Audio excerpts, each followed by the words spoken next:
start of the program to currently across the state. I do think it's important to note that outside of state funds, Waterford, who provides the Upstart program, also secured a U.S. Department of Education Innovations grant to be able to do funding at the local level in rural school districts. So they put in additional funds that are coming from that grant, as well as having individuals who are point people in the rural school districts to be able to support families in regards to accessing and making more use of the state resource.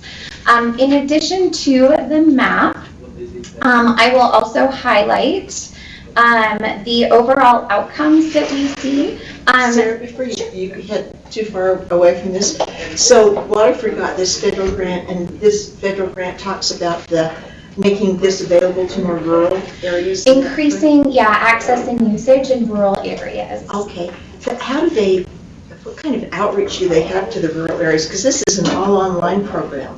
Yeah, it's a great question. So when it comes to Upstart, they actually facilitate the program with some onboarding that's in a face-to-face, a coaching mechanism, and then they also then support the families throughout the year with implementation supports. So doing phone calls and follow-ups. You can now opt into text messages, so they're up with the 21st century in regards to that support. And then they also do the final testing, which is when the final testing to show outcomes. They also do follow up with the parents there, usually in a face-to-face mechanism, and that's also part of the graduation component for students. So they do that all in a face-to-face engagement. And how many, is it just 1 year of preschool? Yep, so it services our students who are the year before they're going into preschool, or pardon me, into kindergarten. So generally speaking, that's our 4-year-old population, but there is some flexibility in regards to when a parent decides to send their child to kindergarten, and so it's more loosely defined to be the year prior to that, to build some literacy opportunities. Thank you. Sure. So you'll see also in the executive summary that it has a significant impact on early literacy. I think some of the things that are worth noting is that although we see maybe some lower impacts in some of these earlier components like language, visual discrimination, auditory discrimination, being able to recite the alphabet, those are things that oftentimes we see in homes through traditional just parent engagement and instruction, getting the chance to work with or see Sesame Street or something like that. So where we do see really large effects is going to be in some of those higher order kind of tools in regards to early literacy, such as segmentation and phonemic blending. So introducing those concepts that, although as a parent you may read to your child, you may not necessarily have that knowledge of early literacy and that skill set to be able to facilitate some of this learning. And that's really where Upstart serves a great purpose. This is, just to be clear, it's a blended learning experience. So there is an expectation that the parent and the child are both engaged in learning during the time of use of the program. So I think sometimes with our software, there's a misconception that you would put your child on a device and walk away. And that's not the implementation model associated with Upstart. My little granddaughter's on Upstart. And I've had a chance to sit down with her. And you know what? I don't touch the computer. She just gets her little self on, and she gets forward and stuff. And I thought, she's not in kindergarten yet, and she was reading these sentences. Yes. And she's blending the sounds. And so my background is speech pathology, so I'm real keen on phonemic awareness and all of those reading readiness skills. And I was very impressed. Excellent. I'd heard about it, but I'd never seen it, hands-on. Just the effect size of 0.78 on phonological awareness, that's huge. Yeah. And this is tested against a control group. Yeah, and so in regards to it being really a sound that's huge. methodology behind the study. The other item that I just wanted to touch on was that this year was the first year that we also had them do some additional analyses in regards to opportunities for first grade. So just to be clear, we're in a very unique position because the evaluator for Upstart in terms of the external component that's required is ETI. They also happen to be our external evaluator in the K-3 software space. And so because of that, they have a unique unique data set in regards to having access to opportunities that expand beyond just the normal testing that they do of the 4-year-olds for the control group, to be able to start to look at, are we seeing more long-term impacts in regards to that. Something that's of note, and I share this because I'm also over the K-3 software program. I think it's important to note that when you look at Dibble's composite scores in Upstart versus a control, that we do see a difference in first grade as well. So those early, building those foundational components is very important, and we're seeing it, at least in this study, translate into future outcomes. The second one, which is also worth noting, is that when you look at students who had Upstart as well as one of the early literacy software experiences in their kindergarten and first grade year, we also see a difference there, and actually an increased difference, kind of speaking towards opportunities for personalized learning in this space, and that having a continuum is demonstrating benefits to the students overall. So that was a exciting finding in regards to being able to see outcomes as we start to build a coherence in regards to looking at tools that really help our students and build into a pathway so that they can achieve their outcomes. So I'm happy to answer any questions you may have. Just the only other question I have is, so I'm concerned about these parts of rural Utah that aren't as invested in this, and I'm wondering about funding for Upstart. I mean, is the funding sufficient so that we could go out to the rurals and say, give this a real chance? Yeah, so a couple of kind of components to how we're trying to address that. I will say that really the lead effort has been through our provider, Waterford, in regards to being able to do that engagement. And also one of their approaches has been they've hired a local representative as part of their U.S. Department of Education grant. So to be then the ambassador for this program, recognizing they're going to know families, they're going to know kind of community resources and community centers, so that they have an on-site ambassador to really promote the program. The second approach has been in digital teaching and learning. We do site visits where we go visit each of the LEAs, which is basically all of our school districts, soon to be all. We're working on the last one. It's 40, 41 right now. Anyway, and so as part of that outreach, in regards to checking in on digital teaching and learning, our team also is clear about promoting these opportunities with superintendency in schools as well. We found a lot of really great opportunities to have Upstart shared in our elementary schools, because oftentimes you might have a student who's in elementary, but you also have students at home who are preschool age to be able to engage in this resource. The superintendents have been wonderful in regards to saying, yes, send us the material, we'll make sure it gets out. Upstart does create the materials in multiple languages so that we also have access in marketing to different populations. So I'd say that's the second component. The last component is that when Waterford is running the administration of the Upstart program, it is not a simple first come first serve type registration.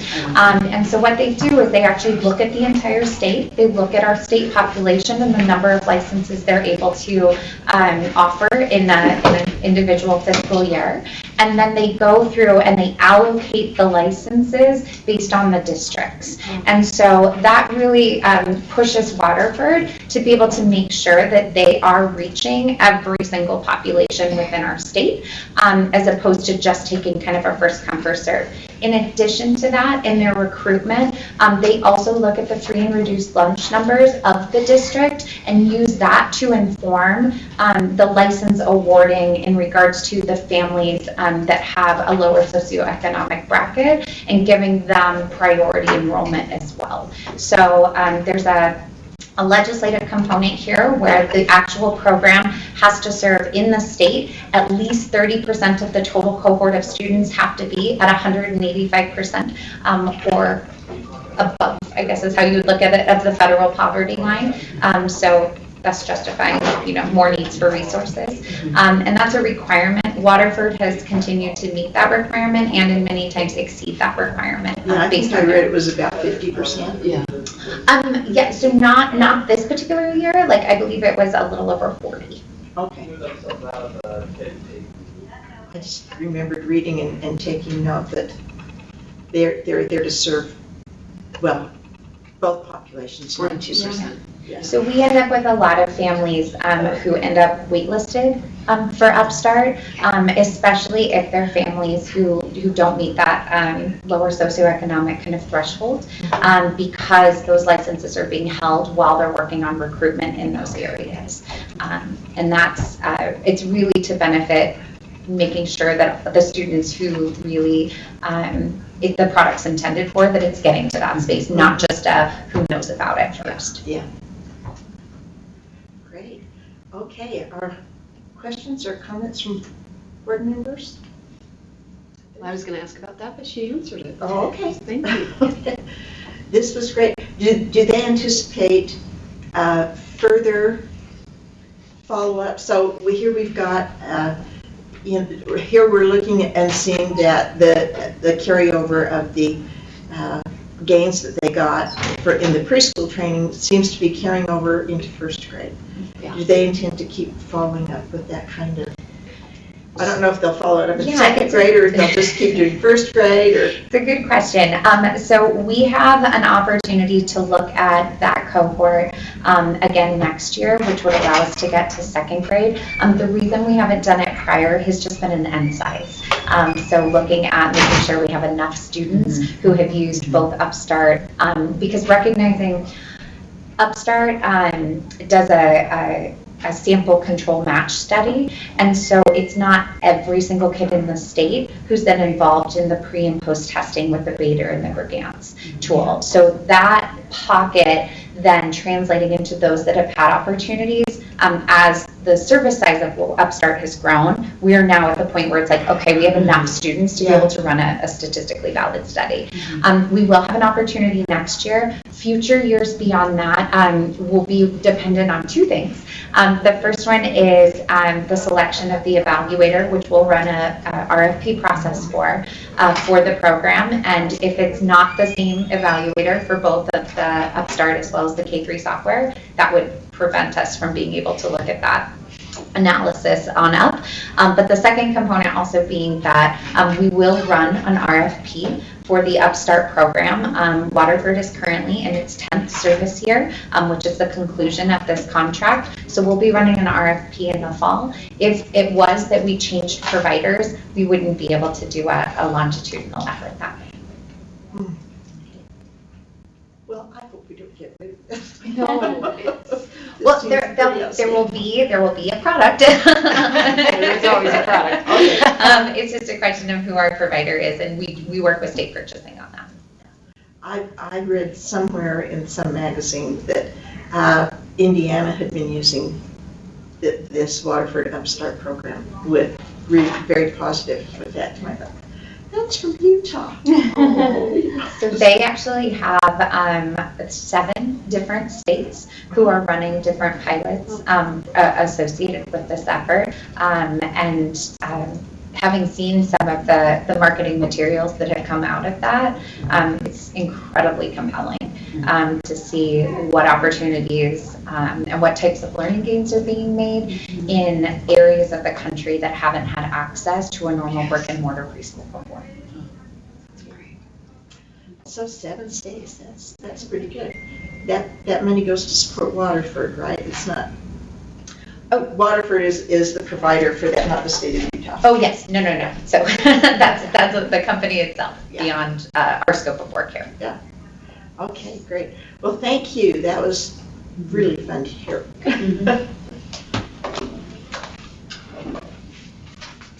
Okay, so our next item is another one that we're tickled to see, and I believe that you have a sheet in front of you about the process for revising standards. And we came across this when we were looking at the standards for leadership, I think, and this became a question. And so Diana has made a revision here to our standards process, and I'll let you talk about it. All right, well, that was a great introduction, actually. Thank you. I think you pretty much covered it. Everything that you see in black is what the standards process has been that was already adopted by the previous board. And the addition then is that we would be more clear about public review, including review by the Access Committee, and that would be a part of the 90-day process, so that we would have their input along the way. And that's really the only change from what it already is. But I think what's beautiful about that is them getting our standards and things at this point in time. They're able to go through and give their input, which often is very valuable and brings up things we wouldn't have thought of. And I've been, Brittany and I have been interviewing all these candidates, and I think they are just some of the most impressive people. And so I'm just thrilled with that committee, and I think this is such a great thing.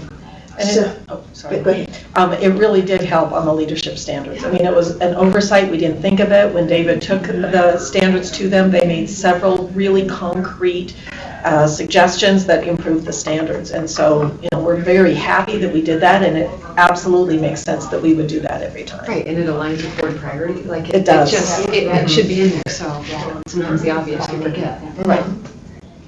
Okay, so this is an action item, and we are asked to amend the standards revision process, and so I'm looking for a motion to do that. I move that we approve the revised process for revising standards. Submit to the full board. So, is there any further discussion? Were you able to just look at this I quickly did look at that. and see how we want to involve access in that standards revision? Which is, I'd heard that before, and I think that's an excellent idea. And the sooner, the better, as far as I'm concerned, so that we're not at the end of the row and kind of people have their minds made up on that. That's a good point. So I just think if you can either formally or informally involve them, it would be great. Okay, so then we'll place the motion. All those in favor, say aye. Aye. Aye. Thank you very much. Okay. Appreciate your All right. taking care of that. That was the easiest one I've ever done. Ever? Everybody agreed that, yeah, that I was- know, that was well, how great. can you disagree? I know. That's a hard one to disagree with. Unless you see. Okay. So, let's see. Next up, it looks like we have an updated standard test administration and testing ethics policy. So, Darren, where? Darren just like I'm said. trying to look behind me. He's trying to keep you on your toes, Jen. Still a little distracted by the comment Diana made about, it's an easy one. I'm trying to think if there's ever an assessment accountability that will be easy, but everybody will agree on. That's like a dream. Today. I That's think like a Today dream. is your day. Yeah, I was gonna say, do what you want tonight, Darren, because. Live dangerously. So, there's two documents in there that need your attention. I want to go to 3.3B, the testing ethics policy is our first one. This is the document that the schools use as they develop their required training, the annual training for all educators who are involved in testing, which is essentially everyone. Most LEAs just have everybody do the training. Last year, if I understand correctly, this document used to be, when I was in the field, used to be 7 or 8 pages long. And so I wasn't involved in the context of it shrinking, but last year, it's my understanding, the goal was to get it to a length that it's more likely teachers would read the full document.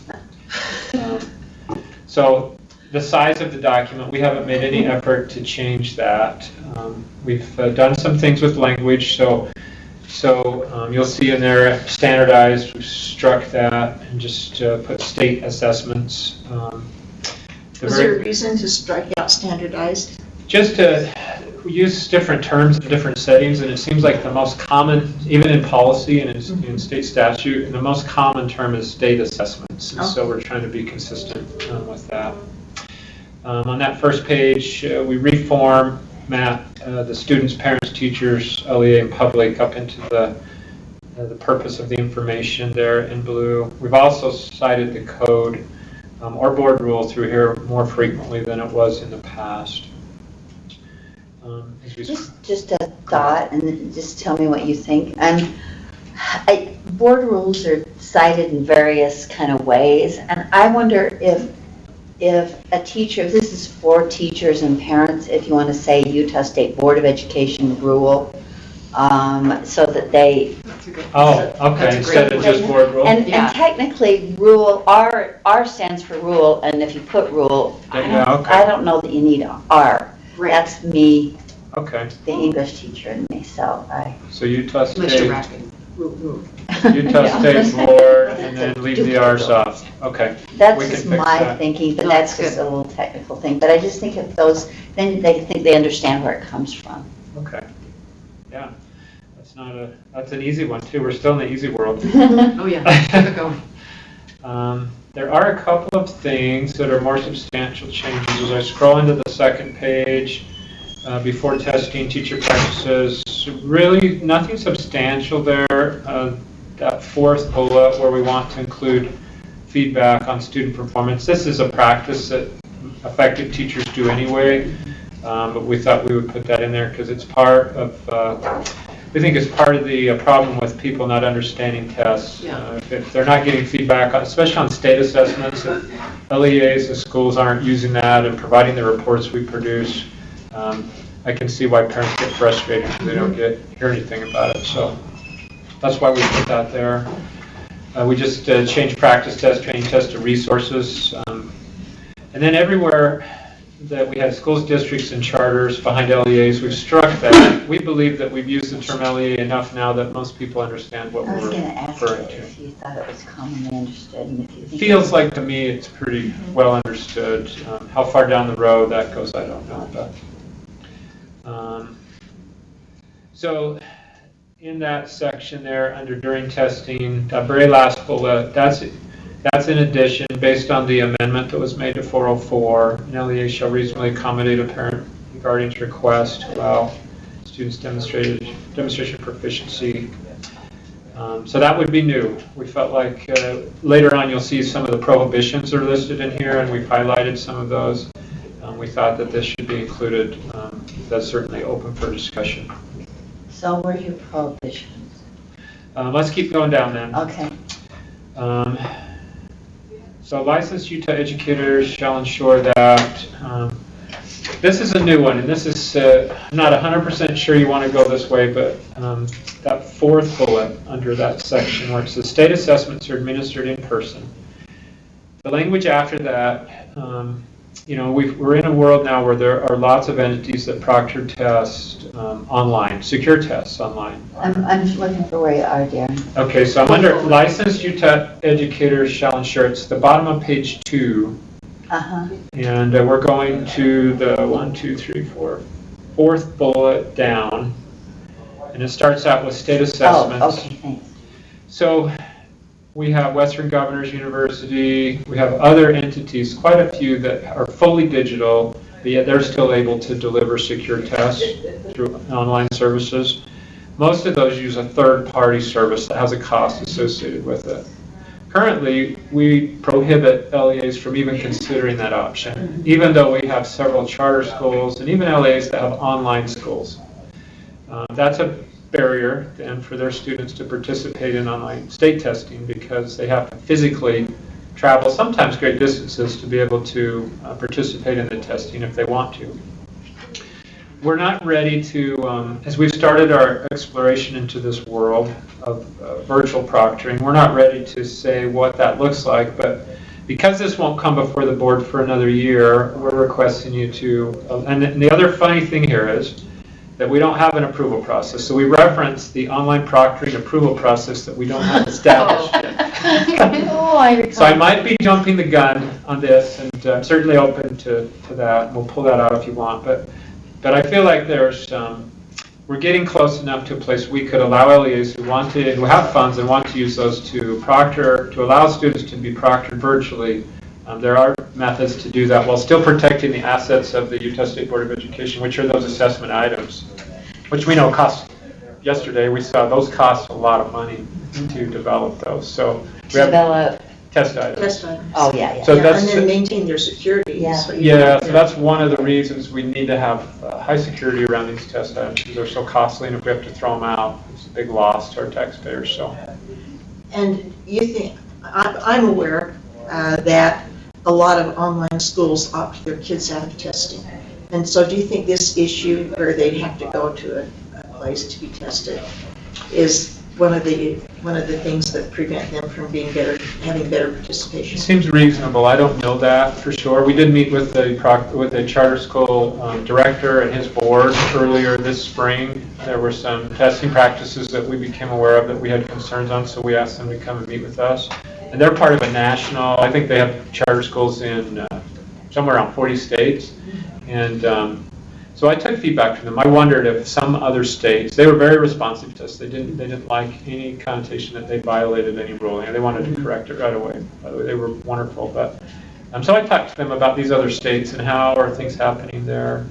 No other states that they referenced allow them to do virtual proctoring. They have Florida, which Florida has a state law that requires that students would be tested in their neighborhood school.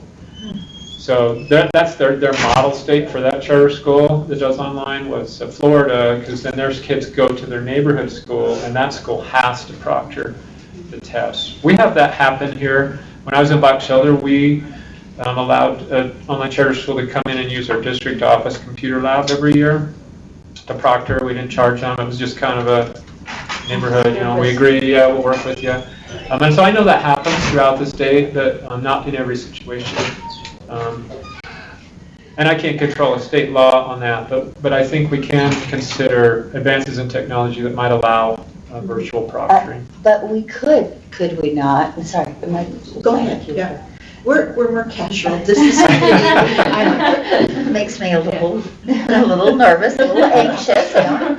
Always accused of a little typo. There should be an LEA on that fourth bullet.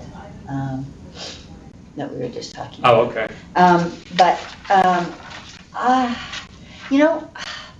Anecdotally, and this is why I'm thinking two things at the same time. Anecdotally, I've heard that a lot of online schools push their kids, push their parents, and they kind of, it's a kind of a cultural thing with some of those online families anyway. There are sometimes homeschool families converted to online families. So there's some privacy concerns. I don't want to generalize too much, but I've anecdotally been concerned or heard that there's a push to have those kids opt out, which then takes away the proctoring necessity. And that's anecdotal. I don't pretend to have data, but what I'd like is some data. What I think, I'm not a fan, as you know, of some of the auditing things that we've been doing, but this, it seems like, would inform us. We could know, are there really, what are online schools doing? What's their testing rate? What's their how many students opt in, out, whatever. And then we could because my inclination is to say they should be tested with all other students, and their participation rate should be what other students' participation rate is. Okay. We do know from last year, and I have it in front of me, the opt-out rate for online schools is way higher than the state average of 6%. It's above 50%, I believe. I'd have to dig that back up. I know Tiffany created that last year before the legislative session. So we know that happens. The reasons for that... and that's maybe what the auditors could probe. Some of the assumptions. And I just think that would be really helpful information, and I don't... I just think that we need to be able to compare apples to apples, and we can't if we don't know that there's, as imperfect as our assessment process is, it's what we have, and it's I think important to have some credibility to it. So that's just my thinking. It's very preliminary, but that's kind of thinking. Ms. Lee, you wanted to... I just wanted to speak to that for a sec. I had a daughter that took a class in an online situation so she could adjust her schedule appropriately this last year. And we ended up having to opt her out of the test because we couldn't, even though she was in a school in the morning, we couldn't get that test proctored in the school she was in the morning. And I taught school. I didn't have any more PTO or any more time that I could take off, and this my day of teaching to take her to another site to have the test proctored. And so some of that opt-out may be different reasons, but some of it may be this would allow that proctoring to move around. Because we would have loved to have allowed her to take the test. She's always tested very well and would have given the school a good score, but we couldn't get the scheduling to work out. So being able to have that test proctored at a different location or by a different LEA would have been really beneficial. Well, so when you say the school, you couldn't have it done at the school wasn't cooperative with you, is that what you're saying? My daughter is a competitive swimmer, and so she actually attended 3 separate schools this last school year on a part-time basis to make her schedule work. She's very committed to it. And 2 of them were on-site schools, and 1 was a distance school. And her English class was with the distance school.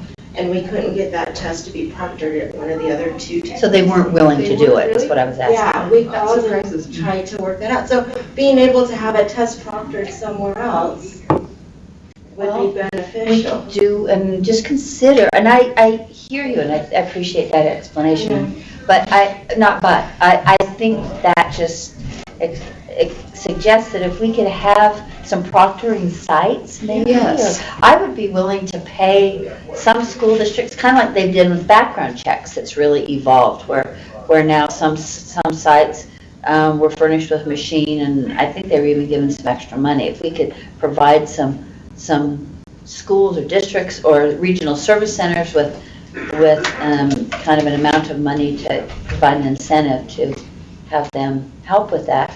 I just feel like otherwise, I feel like it's just a hit or miss process right now. Correct me if I'm wrong, Darren, but is Granite and Davis 2 proctoring sites for tests that they can occur? And that there may be a fee charged with using a testing center, is that correct? Yeah, so Granite and Davis are part of the competency-based centers in the state. There might be others. We used to send our students to Davis if they wanted to demonstrate competency by taking a test and not taking a course. And then your universities have testing centers. I'm pretty sure a cost would be associated with those. At Davis, there was no cost associated for our students to go there to take tests that they have sponsored through their entities. I would like to explore that. Charter schools it is typical, we've observed this, that they'll rent a hotel, conference center somewhere, maybe regionally, and then that's how they'll take their mobile labs in, get on that Wi-Fi. Kids will come there, that center, and that's how a lot of them are proctoring their tests that way currently. So there are costs associated with proctoring already, and even the LEAs, they have costs associated with testing because you have classified personnel that have to flex their hours or hire additional people to help You with have to get an testing. additional proctor to come in. Yeah, school counselors. So either way, there are costs associated with it that the LEAs are bearing some of that. I believe I believe your assumption that there are some elements of this that contribute to the opt-out for a population of those who participate in online, like you said, you wouldn't have, but just too big of a barrier. How to address that, whether it's to, and again, I recognize I'm out in front a little on this, and maybe it's good, maybe it's not, to allow schools in some way, whether it is trying to promote relationships with local LEAs to facilitate proctoring, or whether it's allowing this virtual proctoring through approved processes. We've started communication with UETN. I've heard of some. Canvas is used widely across the country, and there's lots of people who take tests virtually. We're just not ready to come with an official recommendation. So this is just simple here saying, should we consider it at all for this coming year? If not, we have to just pull that and move down a different avenue. No, I think we ought to not leave the implication there that students who are in online schools won't have a well-regulated testing process. And I don't want to let that even linger. I think we ought to start putting it in place. And like with your situation, I think most of these students, first I want schools to be cooperative with each other, and that's something you can't mandate, but I wish we could provide incentives. First, that would be my first choice. Secondly, though, even your daughter, she's making choices about her priorities. She's wanting to swim a lot, and I feel like if it's an inconvenience that for the families and parents, because they're making different choices, that maybe has to be the case. And the student, perhaps the assessment's tied to credit. I mean, it can't be, the law doesn't allow that. But I think there needs to be some strong incentive to say that it's going to be inconvenient, it's going to be hard for you. But if schools are cooperative and they're providing some reasonable opportunity, even if it's difficult, students should be doing this. Okay. So based on what I've heard, to barring Oh, anything else, like me, I'm sorry. we would scratch, based on what I've heard, the direction right now, just after it says state assessments are administered in person, we would scratch from unless all the way through that. Would we, maybe you want to get some more information to bring back on just that point? Yeah. The reason why I'm thinking is I know that through WGU, or I'm not sure, maybe it wasn't WGU, but one of our universities does the online testing, but it's videoed. And so as you're doing it, you're videoed and it has a peripheral from here to here. And then that way they can see eye movements, or they can actually see if you're going off your screen. So your screen's actually then part of the video that's taken. So if you're going like where you're not supposed to get other answers or whatnot, then they have it there. And that's kind of the live proctoring in a way to be able to go back and see if there was anything that was occurring that shouldn't be happening in that assessment environment. So they can look at, they capture your screen and image of you taking. And WG does it for its own tests, right? Is that I think it's WGU, yeah, it's Or- WGU. And so there's a cost, I'm sure, involved when you sign up as a student that allows for that to happen.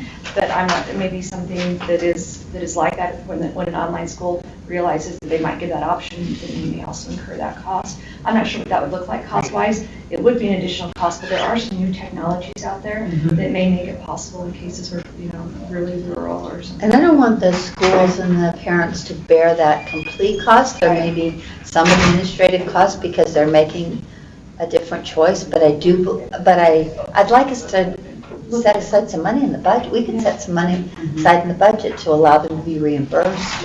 Would you like to That's direct staff to come back with more information I on what would that love might look that. like? So maybe to take it out of this approval for now and then direct staff to look at online options for proctoring. I would like that, Jenny. The public service, Jenny. I would, because I have seen that happen. I've witnessed people getting that tested. But I would like to know how much the cost is, because your daughter, for example, would you have been willing to pay extra? Yeah, we would, Okay, we really tried. So that wouldn't have been a I barrier. spent an hour on the phone trying to work out an option for Okay. her to test that didn't require me to take a day off of school, because I had to proctor my own students' Right. tests. But you would have been willing to. That's what we were asking, and I can't have a son proctor my students' Right. tests. I just wonder if the cost would be a barrier, Or who would Yeah. burden, who the cost Who the- who the would cost be. would burden, But if so. we're going to support parent choice and we're going to support many options for students in terms of types of schools, we've got to recognize it's not the Costco model of schools. It's the you've got where choices What does this new model look like in costs? And Yeah. I've always said, one thing about choice that we don't recognize in you guys, it's expensive. Yeah. If you just buy everything in bulk, it's cheaper. Yeah.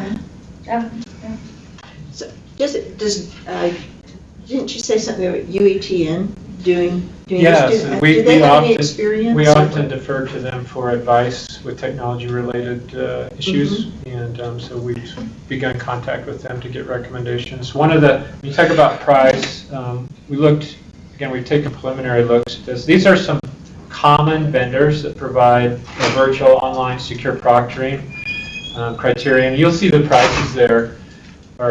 They range quite a bit.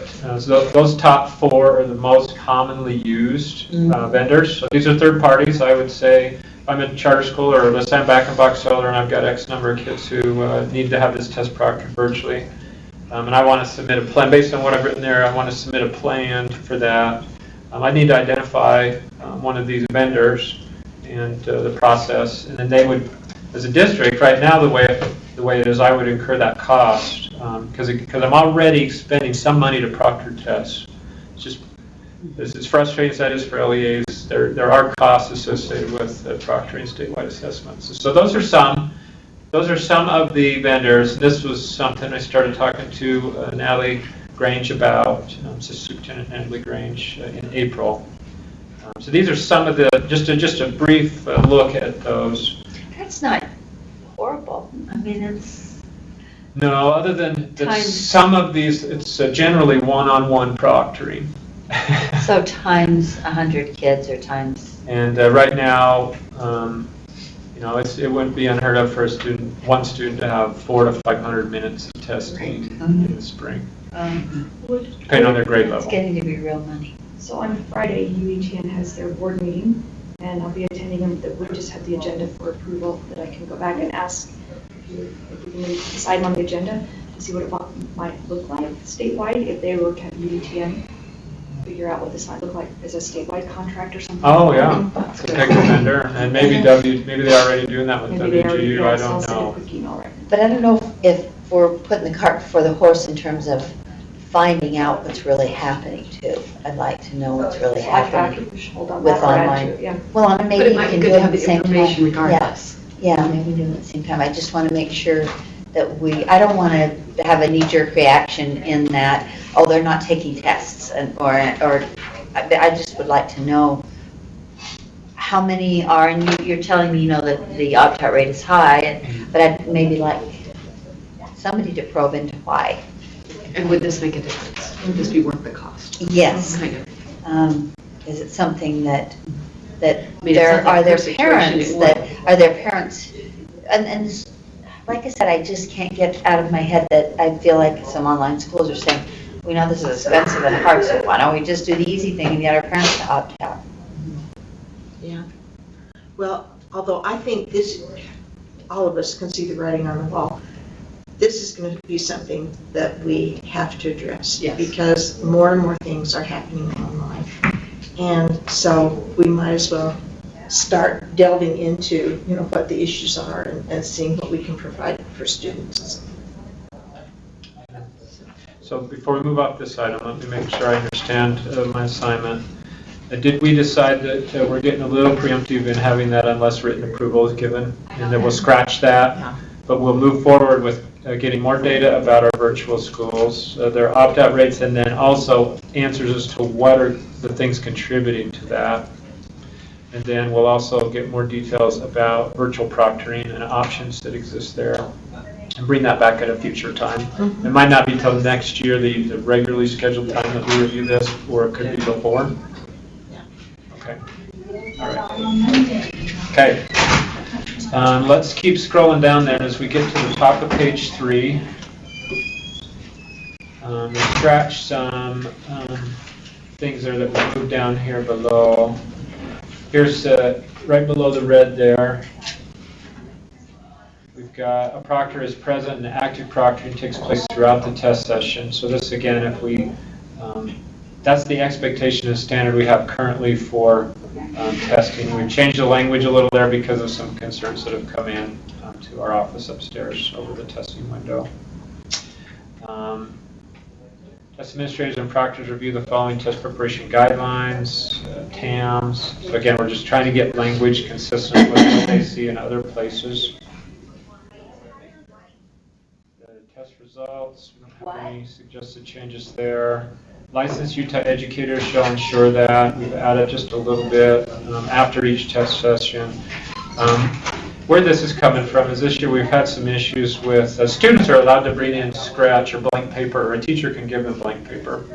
And then they can create graphic organizers on that, they can create multiplication table charts on that, whatever they want to do. But those need to be destroyed at the end of each session. And so where we've had some concerns come up this year is those getting taken out of the testing session and sometimes never making it back in or being brought back in at another scheduled testing session. And the way it's written now, they're not supposed to do that. So we've tried to provide clarity there.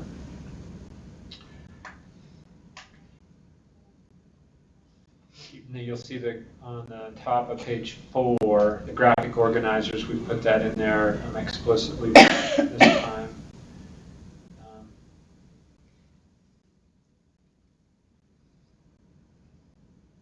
And then this, remember there that the What is a graphic organizer? So yeah, they can be a number of things, but it's the key there is that it's laid out graphically to help us understand and learn something. Venn diagrams and other types of diagrams that they'll use to help organize. Foursquare, a writing graphic organizer that we use in a box elder. stuff in PowerPoint. Down, right before testing ethics violations, we've added explicitly or implicitly encouraging parents to opt out their students from participating in state assessments. And then we've referenced the code that teachers need to know. It goes to what you're saying, Board Member Lear. That shouldn't happen. Schools should not encourage either an individual student or groups of students not to participate in state testing. Now, parents can make that decision. We respect and honor that, but the school shouldn't be sending a message that students, again, either an individual student that they're worried in some way score is going to reflect negatively on their school, or groups of students. That would be unethical for them to do that. So we've added that. We should be getting to our prohibitions down here. I'll skip over on.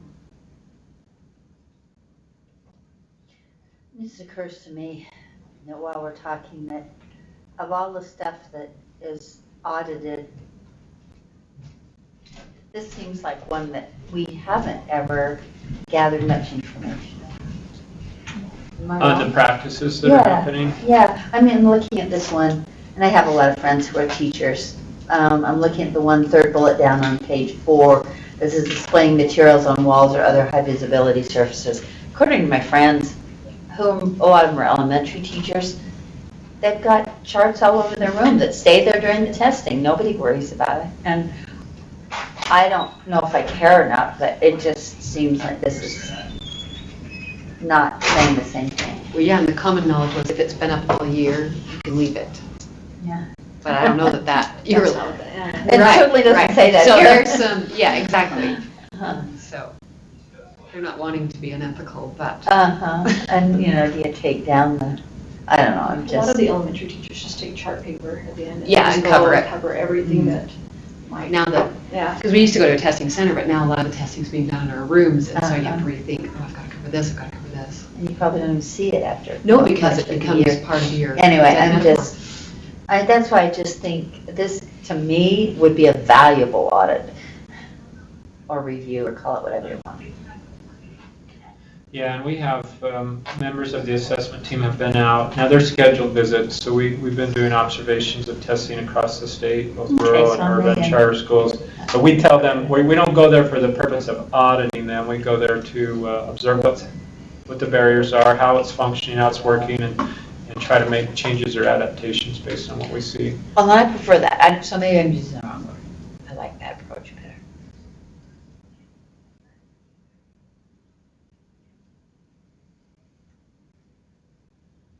What's the role of the principal in a school that undergoes testing? Well, my perception when I was there, I was responsible for all of those practices that they needed to be followed, and I should observe that. Obviously, you can't see everything that's going on in the school, but should have active participation. At the high school level, it's usually an assistant principal that is testing, facilitation. They'll sometimes delegate that out to a staff that they pay a stipend to help them manage assessments, so it can look differently depending on the school that it's in. Would they be the ones that would check and see if things were covered, or, that type of thing? This is just something that I don't see in the unethical testing practices, and maybe it isn't, but more and more as we test in our classroom. Before we would test in a lab, so you'd have the person in the lab as a proctor, and you'd have the teacher as a proctor, because you've got to have two people in there. But more and more as it's being done in our classes, we have to get substitutes, or we have to hire people to come in. But sometimes, is it unethical if that person is not there all the time, if they wander in and out of different classrooms? Because I don't know that that's clear, and that may or may not be happening.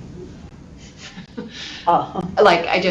Because we're trying to say, you try to save money and you try to get a proctor, but I'm just wondering if that needs to be specified, because I don't know that LEAs are clear, or even principals are clear, that do you need to have two people at all times in a room, or can they kind of pop in and out with the teacher? Because my understanding is the teacher should never be left alone with the students testing without another person. But I don't know that that is clear. People aren't wanting to break the rules, they're just trying to make sure they have the money to do it correctly. Yeah, and so the way it's worded there is on the screen, no person is left used to say left Okay, alone. We've all got right. no person is Ever. alone with student tests left on, how's that word, left on? Yeah, I saw Screen that. or open. It looks like you got a little grammar. Yeah, it looks like we Yeah, got I a was a problem little there. confused by that. I just wondered if that could be cleaned up and just, Or maybe put the number, a minimum of 2. yeah, something so it's really clear, because that made me a little nervous as we're trying to get people in. If you want it to be that, or, If that's what the intent is. yeah, or if you want it to be a little less prescriptive, you can say at least 2 people must be assigned, or, I mean. Yeah, that's what I would just like to have that clear.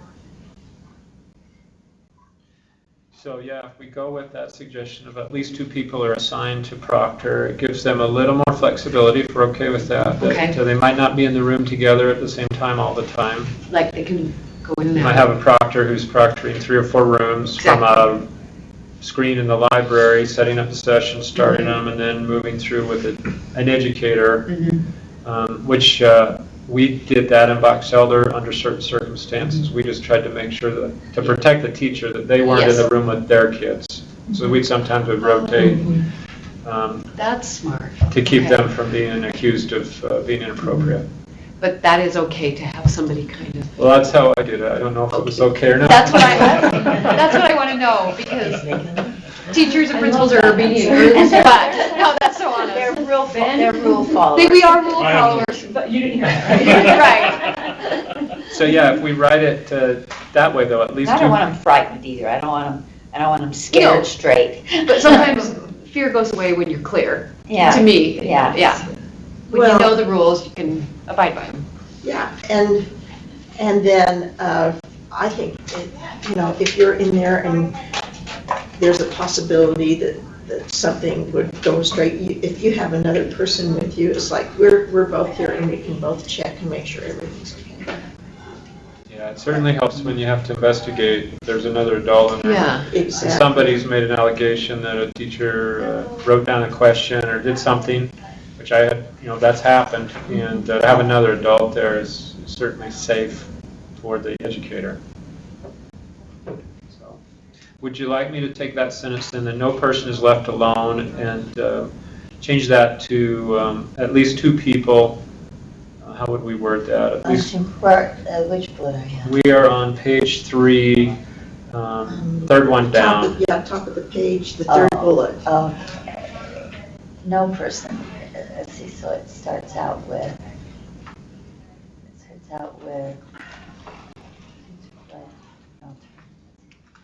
Well, the other thing is, Challenge. you're not left alone, you're left with a lot of students. Yeah. That's the other thing. Oh, yeah. So at first I thought, when I read that, I was like, oh, as long as it's not you and one student. Challenge one-on-one. for that. It was that. At least, maybe something like So- at least 2 adults, Yeah, or 2 at proctors. least 2 proctors Assigned proctors. are, Okay. at least to Educators, yeah, is that word too whatever. Well, broad? Sometimes we get substitutes who aren't necessarily educators, but they're acting as proctors. Assigned So- proctors. is Two At least employees, 2 assigned proctors. I would say 2 assigned 2 proctors. assigned proctors. Are in a testing room with students. Or how about we say are actively involved in each Yes. testing session? Yes, Beautiful. great.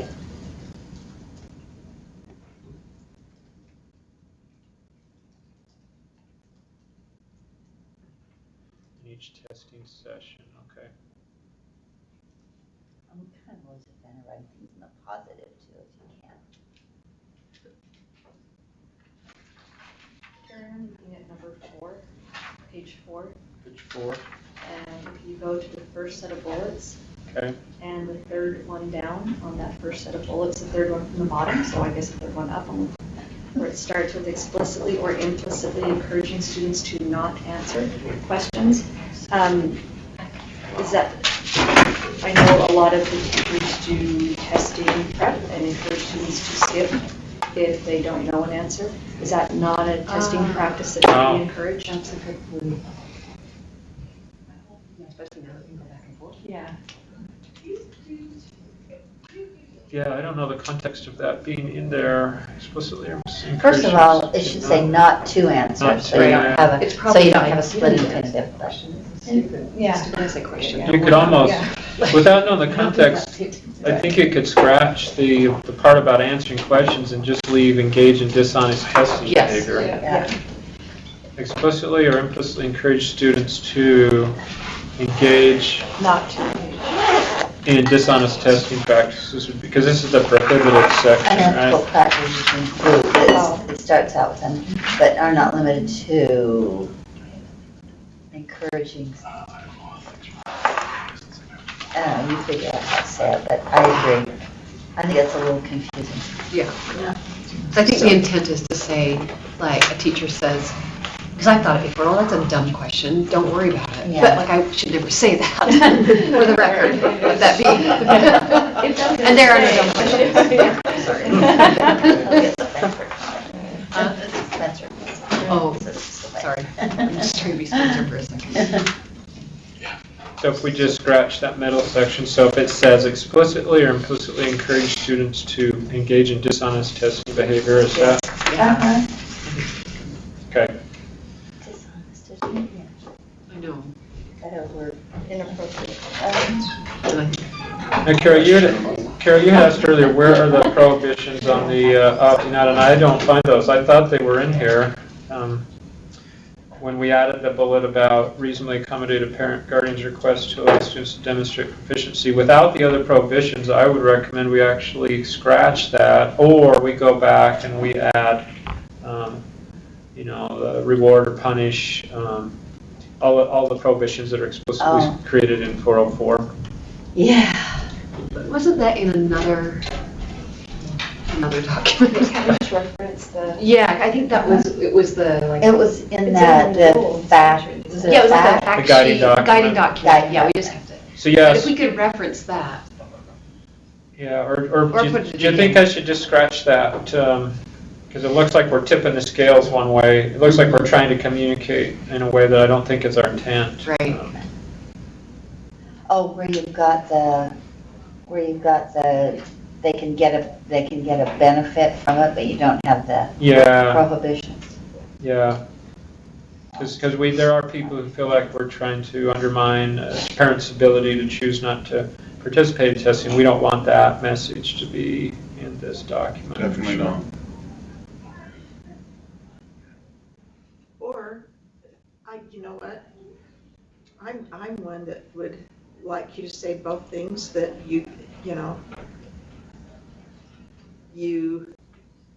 an LEA shall reasonably accommodate a parent or guardian's request to allow a student to opt out of testing, and say an LEA shall reasonably accommodate a parent or guardian's request to allow a student's demonstration of proficiency. You just have both. Oh, I okay. think- I think I was we gonna should say, have them parents can both. opt in and opt out. That's right. And maybe just side Right by by each side. other. Yeah, put them right, I juxtapose put them. one right after the other. Yeah, that's great, Dan. That's a Okay, good yeah. Yeah, add both of them, because that is the issue, and I think if they have the board rule and the code references there, Right, kind of a- people And can then there's know. not a, when There's you're not not waiting, yeah. you're just saying both. Okay. Yeah, that's a great solution, I think. So we'll add that right above. We'll even put that one ahead of the accommodation to reinforce that right that parents have.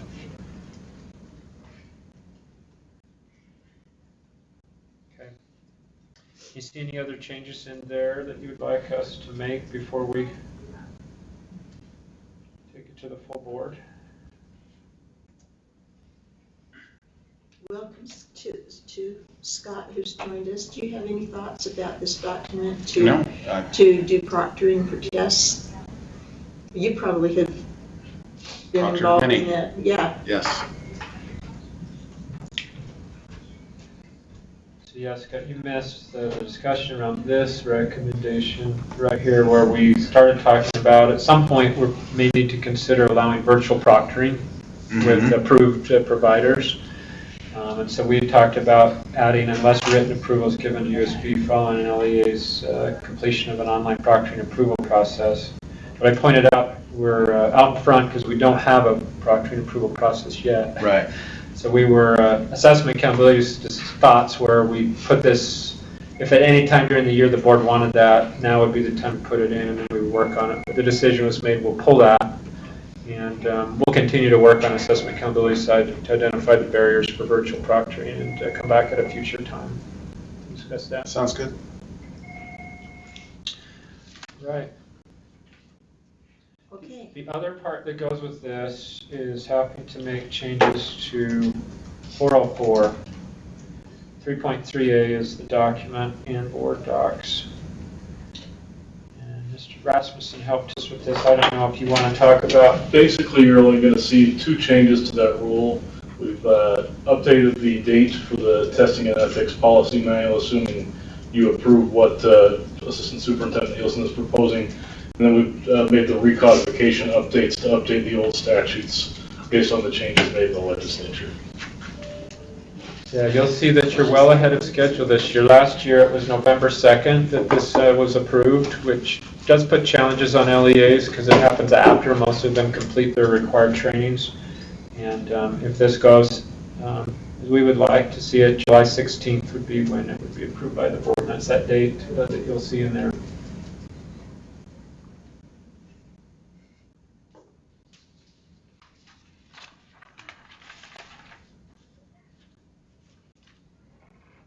And are those amendments in red anywhere or what? They're all in black. I mean, there's no substantive changes to the rule. It's just We've updates? changed the date for the policy document, and then we've changed the reference to a number of statutes that have been changed by the legislature. Okay. But there's no substantive changes to that rule.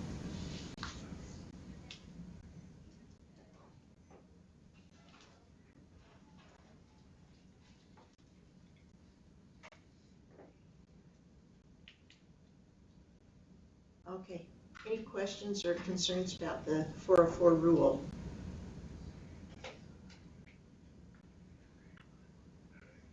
I think we're good with that.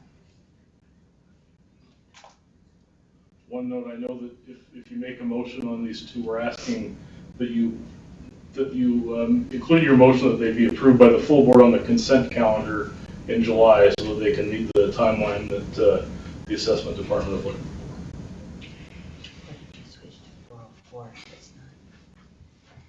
Yeah, so 404 is attached in Board Docs, just draft 1.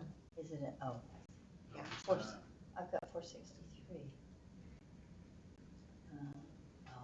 Is it, what's the number of the item?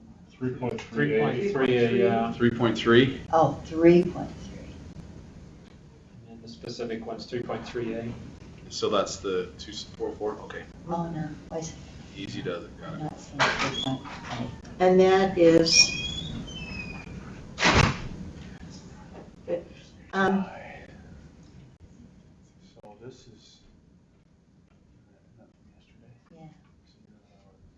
So in July, we will be having a meeting, and as part of that meeting, it's our strategic planning meeting, but as part of that, they intend to present to the board a consent calendar.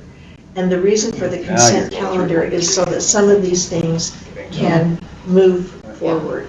Darren, do you think, is there a way that you could make the amendments that we've requested on this first part, or this testing ethics policy, and send it out to our committee to review, just so that we have an opportunity to review that before it goes on to the consent calendar? Because we made quite a few changes here, and I think we'd probably like to just check them over, and then we'll feel Okay, what's the good about timing? doing the consent calendar. What's the timing you'd like that to happen? How soon would you like that, board members? What works for your schedule? You tell me and I'll make it work. Okay, send Give me it at a least week. a half hour. Send it I was going to say. yeah, send it a Sometime week before before July the 10th. July meeting. Could you do that? Yeah, I'll send it, how about I'll send it in the next 48 hours of working time. Okay. Otherwise I'll get distracted, so. Okay. Yeah, I don't think it's any substantive changes. Yeah, a lot of- $4, just a bunch of statutory Yeah. updates. Okay. I don't see any words change. Okay, so then we are asked this morning to approve the updated 2018-19 Standard Test Administration and Testing Ethics policy, and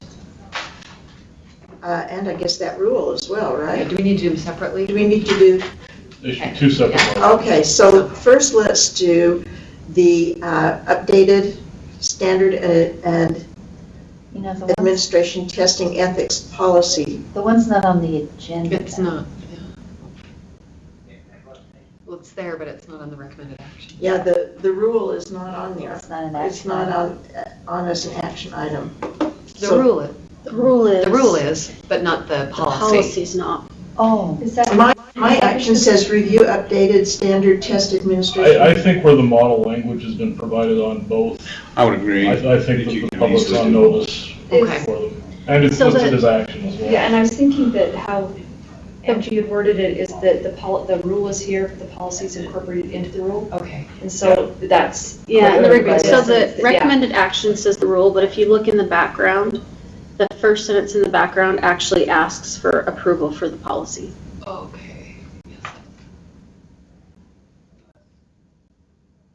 Okay.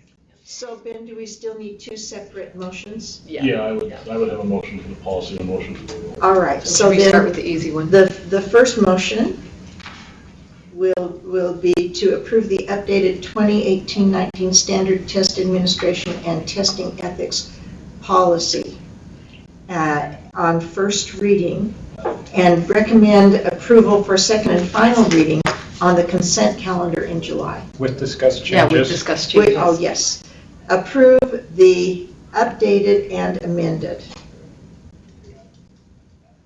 2018-19 standard test administration and testing ethics policy on first reading and recommend approval for second and final reading on the consent calendar in July. You did Okay. I'll make that motion. So moved. Let's do it. That was good, Okay. Jenna. Then all in favor, say aye. Aye. Thank you. Then the next motion would be to approve the updates or the amendments to R277-404 Draft 1 I on moved it. first reading and recommend board approval for second and final reading on the consent calendar in July. You do it so well. Okay, I move go. that we approve our 277-404 draft 1 on the first reading and forward recommendation for approval to the board on second and final reading on July's consent calendar.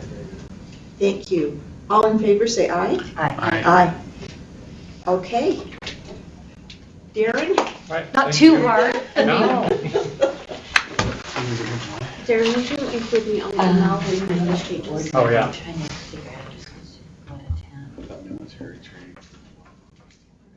And then we'll expect to see that from you in the near future. Next few days, working days. 48 hours. Working time, yeah. Yeah. I'm saying- Okay, all right, I'm counting. Summer, whatever you want, Darren. Down by the Mexican border. It's actually higher elevation, so Oh, it's so not terrible. that's that. I want to just follow up for clarification purposes. I Oh. heard at one point, What- when sorry. there was Still request for an pretty audit on What's this that? type Still of pretty awful. practices that are being heard, and I heard no Yeah, one it's not audit. quite as bad as Is there any being- follow-up that we need to do on that? I Yeah, on the rear heard that, and then I heard it go away. I just wanted to make sure in following up. Tell us what your Arizona.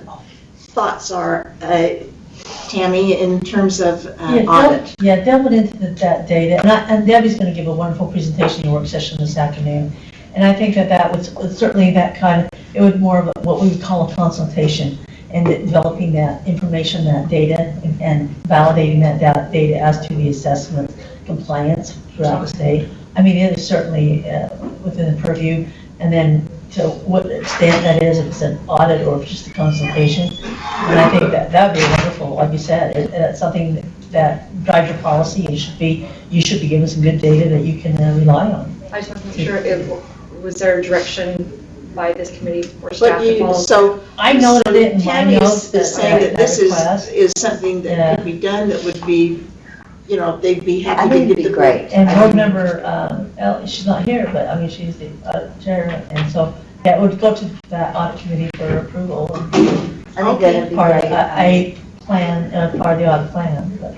Okay, we want to make that So, request for the. So Carol, should we make that I request? would like to have more, and I don't know that we want to repeat everything. You heard it, and Darren's probably got good notes, Yeah. but I just would like more information about the testing at online schools and online school programs, and then to the extent you can, some information about their, their opt-out rate would be good, but also some interviews or information about why they opt out. Interviews and, you probably do interviews and surveys, there's Yeah. several different techniques, you know. And what would encourage them, That, what would make a difference cause for them to that root take a cause test? analysis. Yeah, and yeah, it would be wonderful would be.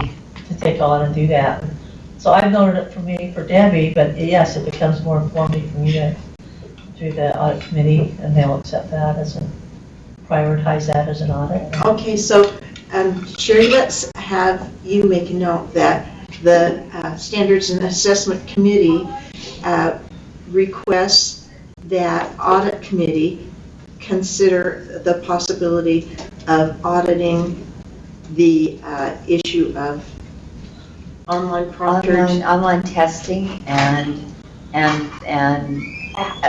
proctoring. Opt-out reasons. And opt-out reasons and proctoring procedures, proctoring standards, and And maybe that some. goes to the Audit Committee for their evaluation and consideration. Yeah, I think we covered it. Okay, we have canceled item 3.4. That may come back to us in the future, we're not sure. So now we're on to 3.5, addressing suicide prevention and school-based mental health. So, let's see. Behind you. I'm right behind you. Hi. Kathy Davis. Another one of those behind my back, okay. Behind my back. Welcome. Now, introduce yourself to us again. Yes, absolutely. Good morning, everybody. My name is Kathy Davis. I'm the Suicide Prevention Specialist here at the Utah State Board of Education. So I'm just going to give you a brief overview, and then we will be going over our work group document. Suicide has been the leading cause of death for Utah teens the past 5 years, claiming over 206 youth. The number of deaths among youth ages 10 to 17 increased by 141% from 2011 to 2015, and Utah has the 5th highest suicide rate in the nation among this age group. So the suicide of a student can leave a school faced with grieving students, distressed parents, school staff, media attention, and a community struggling to understand what happened and why. And so we were tasked this past year because I think as school counselors, we are very concerned, and as school board members, as community members, we're concerned about losing our students to suicide. So what we did over 8 sessions is, do you want me to put this up here for you? Would that be helpful? Yes, that would be great. Okay, let Thank me you. go ahead and do that. Kathy, why don't I put it up while you? Oh, okay, that would be great. Thank you, Patty, I appreciate that. So, You got it, yes. okay, so we conducted 8 face-to-face meetings starting December 5th and concluding May 1st. Lillian Sosie Jensen, who is right here with us, is the chair, and I operated as the co-chair, and we had representatives from across the state, multiple districts that were urban, some rural, and we had a diverse group of not only school counselors, but district administrators. We also had school social workers. So we had a really good, diverse group to give us a great indication of, what is the current status of our suicide prevention efforts. And so on the second, so I'm kind of going through the proceedings for the work group, and you can see at the end that what we did is an exhaustive study of just what's out there. And in April, this came out by the After a Suicide Toolkit for Schools, represented by the Suicide Prevention Resource Center, American Foundation for Suicide Prevention, which really represents the gold standard for what you do after a suicide. And so we were looking at that, model school policies. And so what we came up with is, if you'll just scroll to right there, that's great, exactly where I want it to be.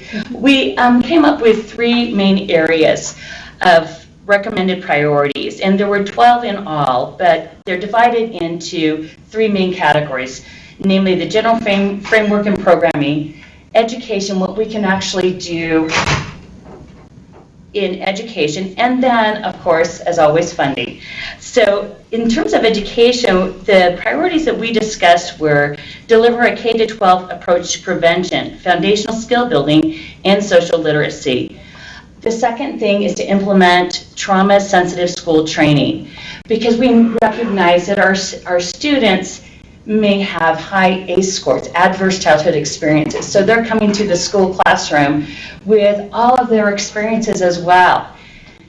Train faculty in supporting students in crisis. And we wanted to assess whether the faculty were comfortable with addressing a student in crisis or not. And then, as always, you need to figure out, well, what are the barriers that prohibit student supports?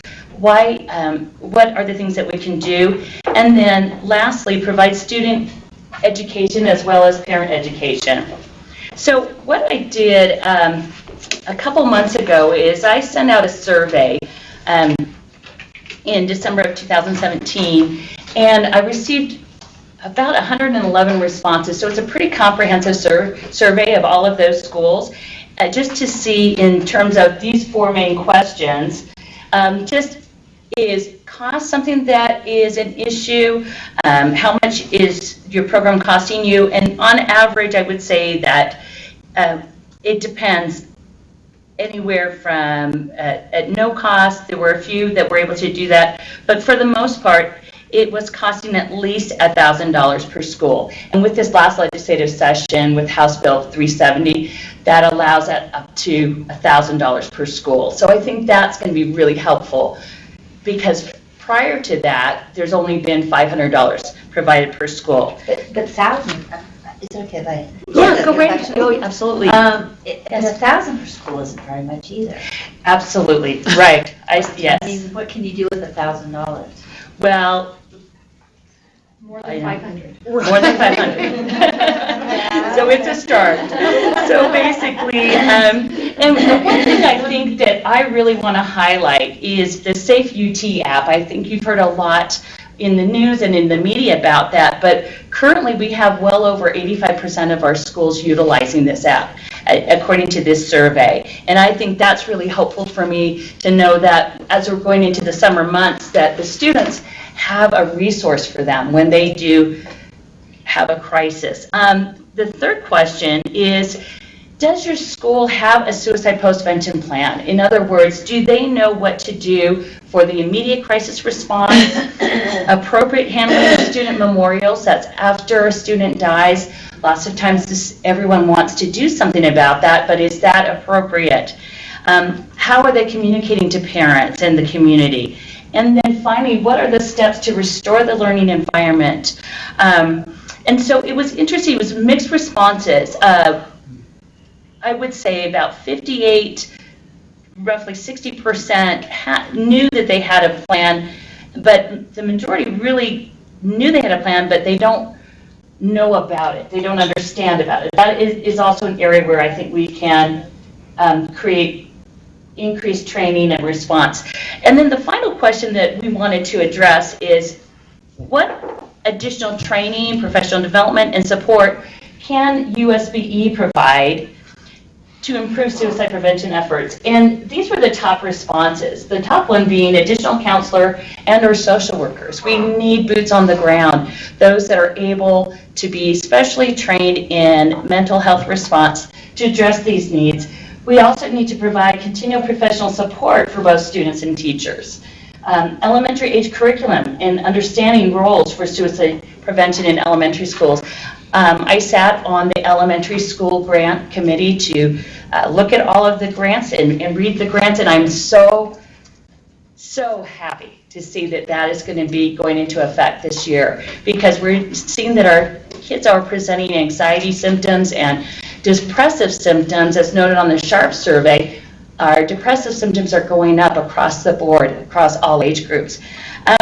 And so finally, cultural response training for disaggregated groups. This would be, do we know how to handle a situation and that's culturally appropriate? And then, so we finally wanted to give you an overview of what are the LEAs currently doing. These are the current efforts. This gives you kind of an array of everything that is being done as far as suicide prevention efforts. Other prevention work in LEAs. Currently, we're rolling out Botvin's life skills. Second step in the elementary schools, mindful schools, trauma-sensitive schools, collaborative. And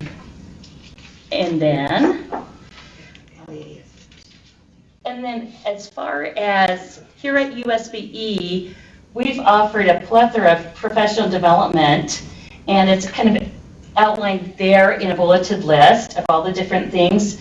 And then if you can just scroll up some more. Okay, and then another thing too is, besides just offering professional development, we as providers of the professional development need the specialized training. And this is kind of a list of all the different training that we are qualified in to provide support to our LEAs, not only technical assistance, but additional support and training. And then the final thing is the education and training in suicide prevention. Currently, and I just highlighted just a few of those, we offer QPR and mental health first aid. These are what I would call the gold standards or evidence-based programs for providing prevention and more comprehensive mental health first aid. So I've really given you a mouthful today. So are there any questions or anything else that I can do to elaborate this for you? Okay. Yes. Yes. I was thinking that we had talked about one of the first items on there, which was on page 3.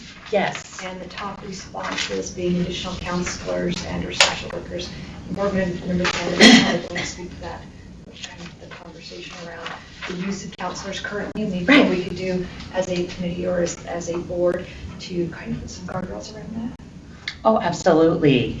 So currently, and Lily, maybe you can speak to the current counselor to student ratio, and because I'm sorry I don't know all of that, and I'll just invite her up here to help me. Thank you for being here. Welcome. Yes. Associate Johnson, Educational Coordinator in the area of Student Advocacy Services. To address your question, I know that there's been, first of all, I appreciate the question. I think it's timely. Yes, thank you. There's been a lot of conversation about how do we support what resources we do have in the field. And we do have an outlined framework and program model that our school counselors follow. I do know that also some social workers follow that same model because it's a very systematic approach in student supports. And it does outline recommendations for staff activities. There is nowhere in code or in board rule that outlines these pieces because we know that each LEA needs to manage or to be able to have some flexibility in these roles. Do we wish that they looked a little bit different? But trying to put something in a statement very broadly is difficult when you start looking at the challenges that are faced by a rural school compared to kind of some larger schools. Right, absolutely. So under the recommendations of activities would be that school counselors would not be working on the master schedule, or that they would not be doing test coordination. And yet, unfortunately, that does happen, especially in our smaller schools, because they don't have the resources maybe some other larger districts do. So it certainly has come a long way in the last few years around these changes. We do program audits, where we have 2 specialists that go out to all of our secondary schools. And through these audits, we're having some really great conversations. Speak of Speak of one of our specialists. Yeah, exactly. In these program audits, it's great because there's these conversations with not only the counselors, but the administrators and their district leaders about what can we do to support our students. These audits are around CTE and career literacy, but because of the model and a very systematic approach and how we can help support the whole child, it's a conversation about what do we need to do for students. Students is our #1 focus in our work. And so there's been some great conversations, and through these conversations, some district leaders and administrators said, hey, I think we need to do something differently. And from these audits, some things are happening and changing. And I don't know if that answered the question. And do you have a copy of the document that is about those practices that are the appropriate and inappropriate use of counselors? Do you have a Yes, copy of that? I can pull that up, and for the board members, know that that is on our website. If you go under our website, under the departments for what we have here, departments under programs, school counseling, it is a couple layers down, my apologies, we are working on that. But if you go into, and Holly, is it the second one? Program management. Whoops, I clicked the wrong one. I have big fingers. See, I keep clicking, let me just make it bigger. I don't click the wrong one this time. Okay, that was the one I was trying to click, and then, okay, there we go. So the model is here. I know, big fingers, right? I'm terrible at my phone. So anyways, this was passed by the board, I believe, 2 years ago. This model is founded on the national model, which is the American School Counseling Association model, but I will tell you, since since Utah is very unique in the fact that we're really looking at being student-focused, I think we're head and shoulders above what's going on in the nation. We've had several state departments look to our model and have conversations with us about what this might look like. And if I'm not mistaken, it's clear back in the appendix, right? Yeah, it's almost the very last page. Yep, right there. Right here. It starts on the page above. So they are listed there. It looks like page 77 and 78 if you wanted to go to that. Just a little bit bigger on there.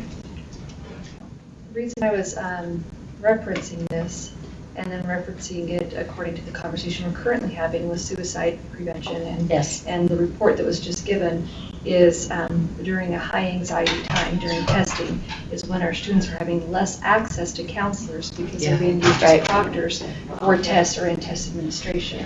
Exactly. And so, with that being a recommendation to have more counselors, we had the conversation with board member Cannon, if we can emphasize the appropriate use of the counselors we currently have and maximize the time that they do have with students. And that might be something, so is there something more formal that this committee would like to look at? Where we just have this as it's not called a policy, it's called a Best practice. best practice. So there's no behind it, it's just here's best practice that goes along with this, so. Well, here's what I would like to see. This is my personal druthers. So we are meeting in July. We are doing strategic planning. I think this is an issue that is on the minds of all board members, and we are very concerned.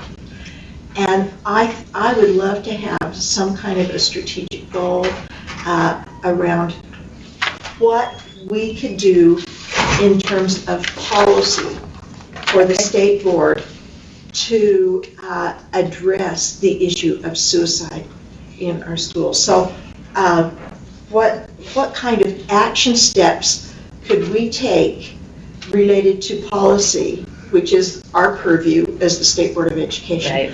that will address the issue of suicide among Utah students, because it's such a tragedy.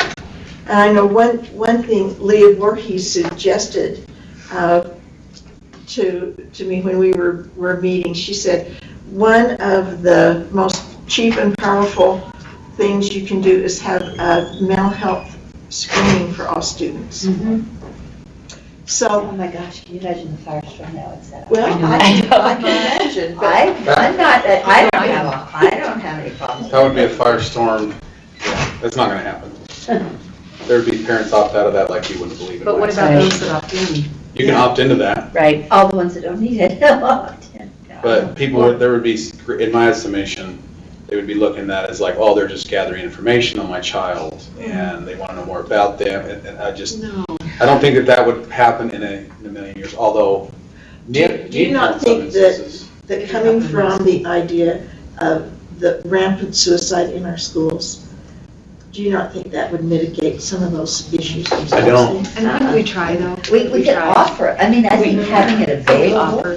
might be Having it available is. a good place to start. Yeah, you can do it. Okay, so anyway, would you mind, I'd love to. so this is But just it's a an policy. information item for our committee, but would Correct. you mind taking that assignment and maybe sending out some suggestions? So what kind of policy levers could we put in place as a board to address the issue of suicide?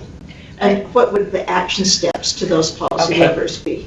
Chair Cannon, I so appreciate that conversation and the opportunity to do so. One thing that, and we'll do that, one thing that maybe the conversation to kind of think about is, I think it was yesterday that Board Member Lear had talked about, when we were talking about school safety, is that it's going to take, everyone coming to the table, and sometimes some challenges and barriers that we're going to have that discussion. And you brought up this one in particular. Another one, That should remain nameless, because I've had death threats last night. Oh, dear. I'm just kidding. Oh, gosh. the other My one, number shot with the NRA was, they took away my magic decoder ring. Oh. Decoder ring from the NRA, I'm kidding. But I appreciated what you had to say, your comments I yesterday. interrupted. Lillian was in the middle of a really meaningful comment. I'm sorry. Stop! Stop, I made it up. One of the pieces that has been a part of this conversation is what we call the Utah Purple Law, which is PPRA, it's the Protection for Pupil Rights Amendment. And I do know that Representative Elison 2 years ago did work on that amendment. And maybe that's the time to kind of have some more conversation around that particular code. So I'm throwing that out, but we're certainly willing to put together this, and we do appreciate the opportunity.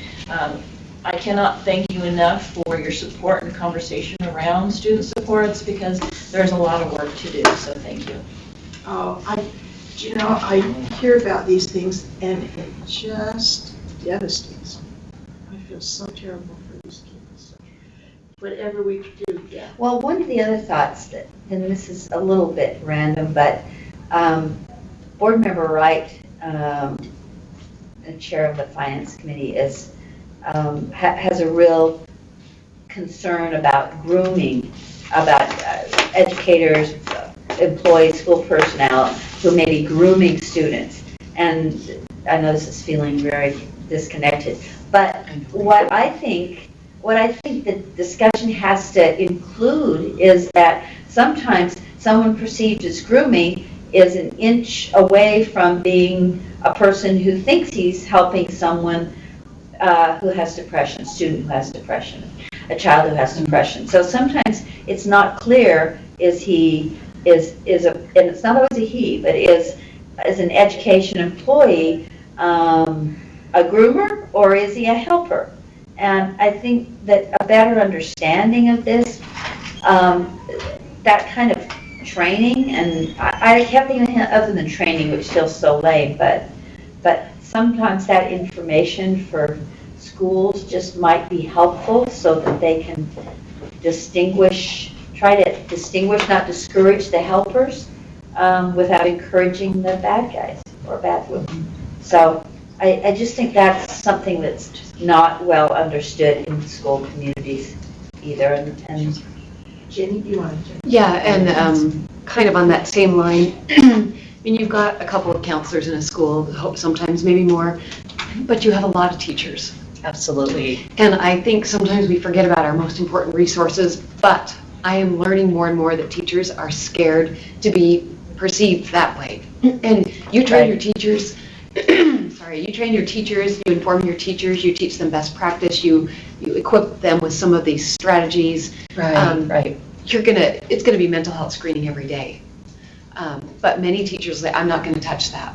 Like, I have watched that in my 23 years at a school. I've watched teachers back away because of parents accusing them of either, grooming or whatever. But a teacher can do a lot. Well, and one of the protective factors is just being able to identify someone Yes. that is at risk of suicide. And when you're able to identify them, you can make the proper referrals. Yes. But a lot of times I think it's the fear for the teachers, and I was an educator for many, many years, until I understood what to look for. That's what I mean, when you get educated. Right, Yeah. you need to understand what to look for. Once you can identify them, then there's more power, and then you realize that you can get this person. There's so much stigma regarding suicide and mental health still in this nation, and I don't know what it's going to take. I just think it's going to be so many different.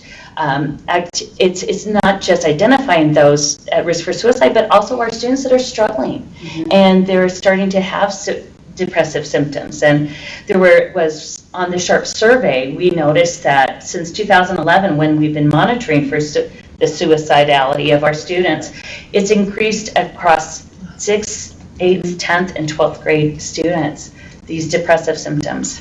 Well, and I've got 3 things. Okay. I've been thinking about this like everyone has so much. Oh, it is. It's on But all of our minds.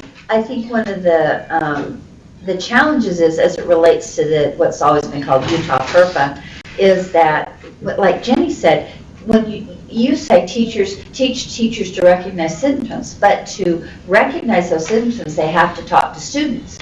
Right. And sometimes they don't want to interact, or they fear interacting with students because somebody is going to accuse them of something. And I think there is a mixed message that's been going to teachers for a long time, and I think many teachers being fearful of what they're going to be reported for or accused of, they just back off. So they don't want to see the symptoms. We have a really counterintuitive Right. situation right now that's developing. So that was one of the things that I think we've got, and I hope Representative Ely is serious when he says he'll look at that statute that's been in place for a long time and see if it's not helping us with our mission here. And because Do you remember the number of the statute? it used to be 53A-13-301. I know, with the recodification, I don't have it off the top of my head. I know. Apologies. I know. It's in a funny place, too. They put it in a funny place, I thought. I found out to call it for yesterday. But, I can find it. Yeah. The other thing I want to say is just, I have a neighbor who is the head of the Nurses Association. And that is another group that I don't know if you've pulled into your discussions. And they are actively looking they don't have as much funding as they need. We don't have as many nurses in the schools as we need. Right. But I would love to tap into their expertise and their resources and their willingness. If I may. Go ahead. In this last last legislative session, they did appropriate some funding, additional funding for the school nurses grants, and tied to that money is some training around school-based mental health. So we are putting that together. We do have a nurse consultant, a school nurse consultant that works for the Department of Health that comes here 1 day a week that sits in our wheelhouse that we have collaboration with. Great. I just think we have to look for every adult, because my experience is that not only more counselors in school, but more healthy, trained adults in school. So I want to It's share a goal. a neat idea. So one of my constituents works with nurses, and she's advocated nursing for me. And one of the things she suggested to me is that we have these health classes that we have to, kids have to have these. And a lot of times it's not the favorite thing for teachers to take that on, teaching human sexuality and reproduction and all those things. But she said, if it would help get more nurses into the schools, why couldn't we have a nurse engaged as a part-time teacher who has the expertise in those areas and come in to be a nurse at the school and also to teach those specific items? And I thought, that sounds like a good idea to me. What do you think? I know, I have lots to say. I love that you're, so I hope that I'm not saying too much, but interesting enough, in the appropriation 2 years ago, there was funding for underage drinking. And so we've gone through an RFP process, and we have a vendor who's been awarded. We have chosen from this process a life skills module that will go in the health classes in the 8th or 9th grade, or excuse me, the 7th or 8th grade, or the 10th and the 9th and 10th grade. I hope I said that correctly. Anyways, we did a crosswalk of what that looks like with this particular life skills component and how it meets the needs of the underage drinking component, as well as suicide prevention. Oh, Right. good. So we're very excited to be able to, do this collaboration and partnership and be able to look at a curriculum that will be in these health classes that will address the needs of both these issues. Okay. No, Okay, put some of that in the stuff that you sent. It is on there, it's just not in detail, so It's my not apologies. Yeah, it is. Bachman's life skills is in one of the Yeah. efforts that is going on. The other thing, and I will be quite after this one thing, is that in the last session too, there was appropriation for elementary school counseling, and with that, in that bill, was a trauma-sensitive training. Now, that part did not get funded. However, you need to know, and I'm going to cry when I say this, because my staff is truly amazing. They care so much about the students' needs, and they're committed to do this work. It would be helpful to move this forward with funding, but we are so committed to the needs of students, that we care about students, that we feel that this trauma-sensitive component, it is in legislation, we will be moving forward. Well, and that's one of the reasons why I asked you, please tell us what we can do with policy to give you some leverage, because we don't have the ability to provide you a lot of funding, but we can provide policies to help. Yes. And I think we really would want to do that. I'm not sure if this is appropriate or not, but are you as board members aware of what USBE staff does when there's a suicide in our state of a student or child? Are you aware? No. I don't know if you would like to describe what that process is, of the support that USBE staff does. It's been on our minds in superintendency a lot because of the emotional stress it places on staff as well. So we have every student, but I don't know if you want to just quickly state what. Before you jump in, I do want to say one thing, because Kathy's going to give you the heart and soul of it, but I do want to tell you about our amazing staff because of their background and training. We have the majority of our staff who are certified and prepared, which is a training that is based on the National Office of Victim Assistance and Advocacy, and then the National Association of School Psychologists put together this model. So they're trained in this crisis management. We have 2 staff that are NOVA trained, and the NOVA is the National Office of School Advocacy, National Office of Victim Assistance. Now NOVA, and I highlight this because NOVA is the agency that goes into crisis after 9/11 Oklahoma City. So our staff is highly skilled and highly trained to be able to support any school or any LEA should they need us. And we did have the unique opportunity to support Jordan School District this last spring. I think maybe that's what Patty is getting to. Did you provide help? The student at SPA that committed suicide, did you Yes. provide some I help did. to that school? Because that's just a little school that desperately needed your help, and I was really pleased. It happened to be the East High Community Council, and East High had sent some of its counselors to SPA, which I thought was great too, so I'm glad that there was that effort. So I got the call to SPA, and I was on this site within, I think, probably 20 minutes. And then what I think is so incredible about suicide prevention is all of our community partners and all the networking that's taken place. So I'm networked also with the Mobile Crisis Outreach team, and so I was able to work with the superintendents, with I don't know her last name, it's Lexi. I'm sorry, I apologize. Oh, the superintendent, So Leslie Cunningham. Yes, Superintendent Cunningham, there we go, that's more appropriate. Anyway, and then with everybody else and do the crisis response. It was a suicide that did take place on site, on campus, and there were some extenuating circumstances, and so it was a particularly tragic suicide. And so that post-venture response and crisis response lasted for a couple of weeks, and I've followed up with them especially. And then one thing we also noted is, even though it is a small school, it does feed into Highland, they were in desperate need of school-based mental health. And so I was able to work with the division to get someone from Valley Mental Health to be a provider over there. And so it's really a collaborative effort, and I need to applaud Lillian and our entire team for the efforts that took place in Harriman, and because that was a really, really tragic situation. I think it seems unprecedented until it happens for the first time, and then we had this situation. And so that's ongoing efforts that we've been doing to support them. Implementation, what does it look like to engage our staff and support for our LEAs? A phone call occurs, staff is ready. What is the implementation? Okay, so basically this is kind of the procedure. I received a phone call from the Salt Lake District office for the School for the Performing Arts.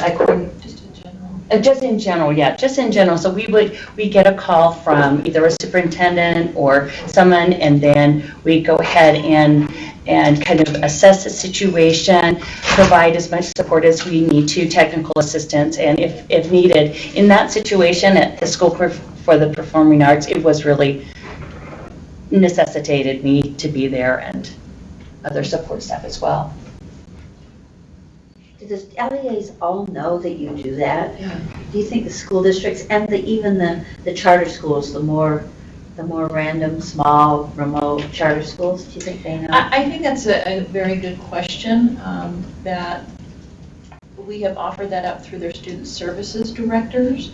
And the one thing that Kathy has been good about is when she is notified through her network, is that she does reach out to the school itself. So that is offered at each individual case. It's whether they choose that option or not. But you're pretty sure that they know that you have these amazing people and resources if they choose to make that phone call. Do you think they know that? And like I said, we're also reaching out to them case by case every time this happens. Right. I think that, and I mentioned the work with student services directors, they do know.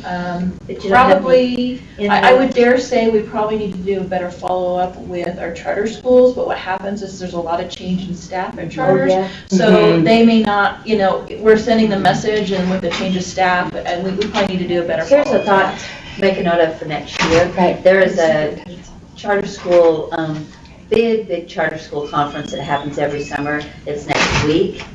And they have presenters. And it's a great place to get information to charter school. They encourage it's kind of the equivalent of the USBE conference they hold in January, where they get board members and administrators and everybody else, and that would be it. I'll be real honest, we do reach out to all of those stakeholders and beg to get time on the agenda, and sometimes we get it, sometimes we don't. Yeah. Now I'm the one that's talking a lot, but do you feel like there's some resistance because they don't want people to be intrusive, or are there dirty laundry, or is there a little bit of that? No, I wouldn't say that. I don't know that there's resistance. I think it's just a choice. In some cases, some LEAs, and I'm going to highlight Davis School District, they have amazing staff, and they have mobilized a network to, when we make that phone call back out to them, they don't really need our support. So I think it's case by case. And I oversee grants all throughout the state, and I think everyone's really well acquainted with me. And I have a suicide prevention listserv where and we have resources that are out there as well. And so this is just really important to me because these, behind these statistics are all these tiers and all of these people that are dealing with really hard cases. So, There's a big headline on the Tribune this morning that said, Utah's fifth in the nation. we are fifth in the nation. And I have something that just came out yesterday from the CDC to give you kind of an overview of how it's not just a problem here in Utah, but it's across the United States right now, that suicide is a major public health issue. And it'll just kind of give you an overview of kind of what we've addressed today.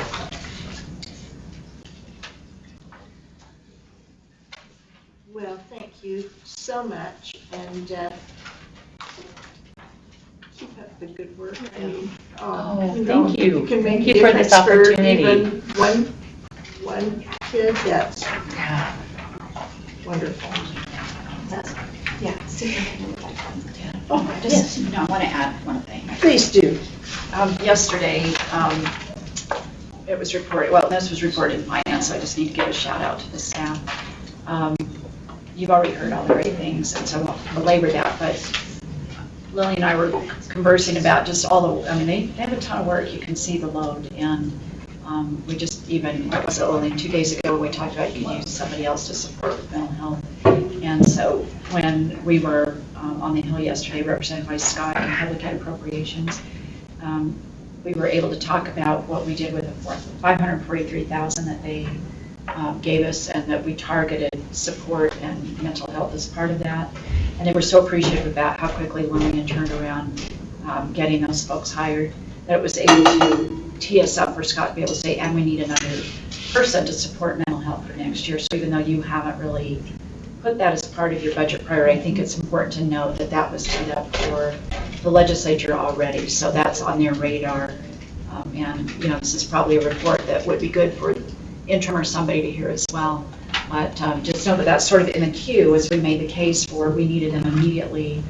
Lillian really turned that around immediately, and they expressed publicly how they appreciated it. So that's sort of there publicly that we continue to need the help here in our office. Thank you. Really doesn't mental health just feel good? To be mentally healthy, it's a good thing. Okay, thank you so much.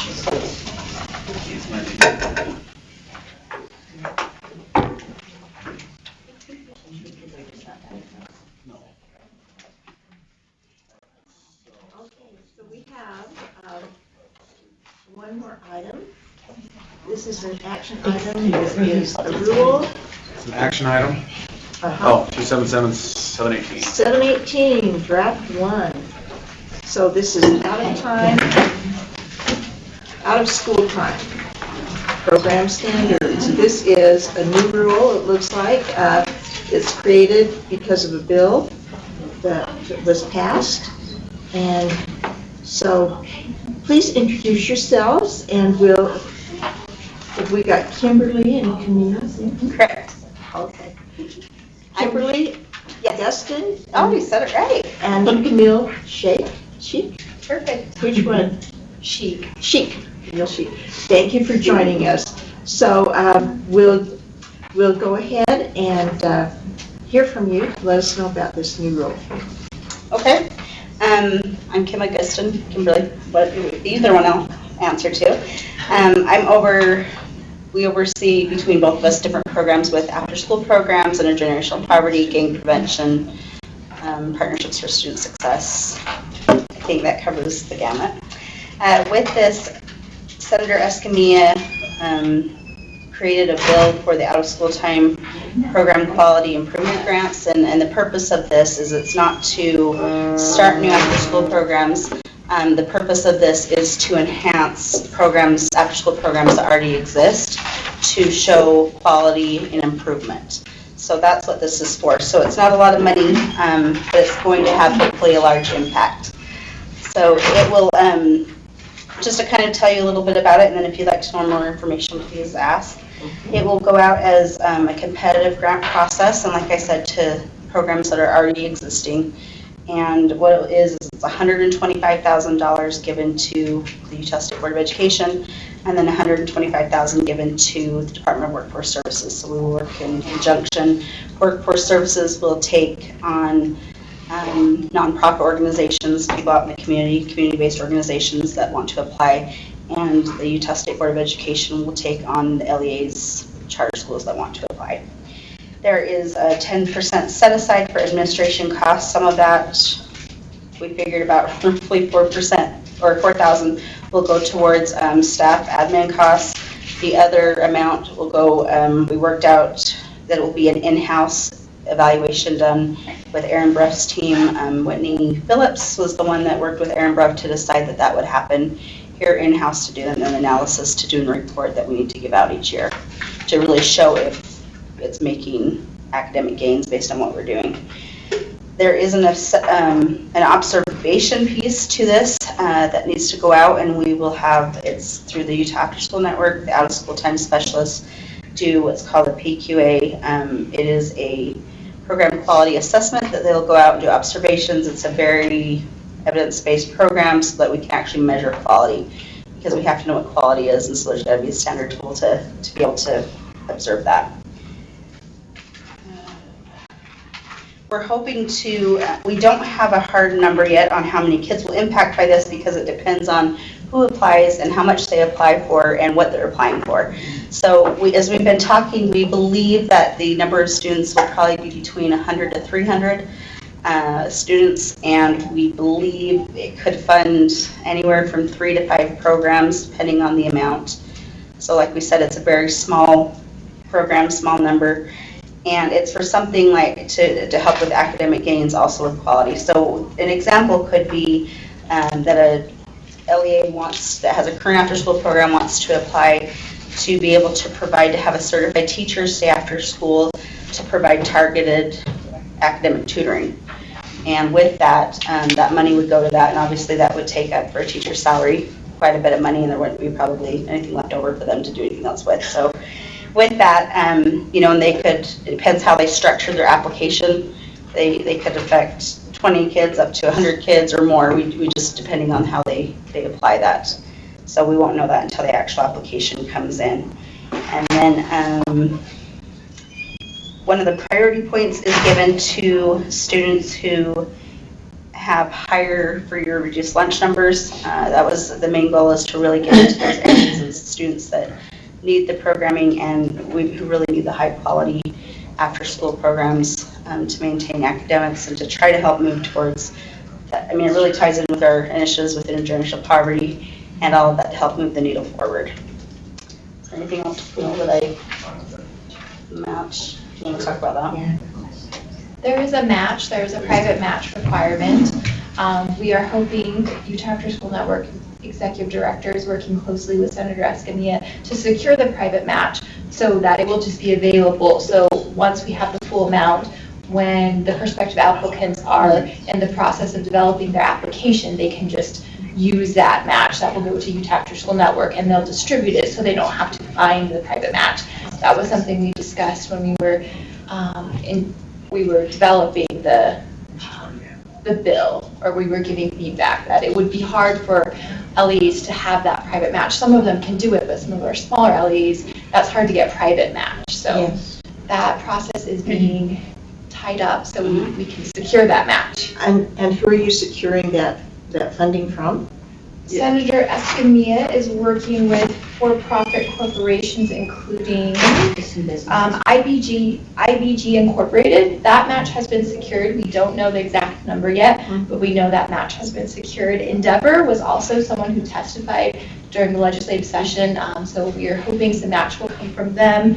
Zion's Bank, and then additionally the LDS Church might be providing some of the private match. So it's a lot of different agencies and And then the whole thing with this bill is Senator Escamilla really wanted to show that the investment from the community and from businesses are what's needed and to support after school moving forward. And that was really the purpose of her match, was to show that the community itself cares about kids and what they're doing. So that's how it generated that 1-to-1 ratio of the funding we'll get and then the funding that will be the private match. And that funding can't be drawn down until the match is met. So I think it will be a great system. We're excited to see where it could go and how much it can affect kids. And so you mentioned there is an evaluation process. that will go on to see Yes. if there are academic Yes. gains? Yep, Okay. at the end of each year. Couple of questions. Okay, go ahead. How much what was the total appropriation? 250,000 total, 125,000 given to USBE, and 125,000 given to Department of Workforce Services Office of Child Care. And then I think the word's kind of funny on line 73. Okay? Shall submit the reimbursement request to current claim, and then to determine the impact, the superintendent shall use statewide assessments. The dosage, do we really need to say that participating students received? That kind of sounds like.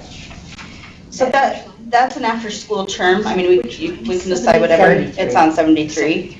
The verbiage used in the after-school world with like 21st century other things is the dosage that students receive. How much the service? Yeah, how many service days. I So, we can change it, but that is just I don't the have a verbiage. hang up personally, but I think a lot of people could look at that and think Yeah. they're getting medication. Yeah. And would not be happy. So I think Okay. maybe if you just change that to say the Services or amount of time. services that, Okay. or the services that participating students receive, something like that. Okay. Even if it's term of art, those guys, I'm just looking out for the Yeah, thank you. sanity of the.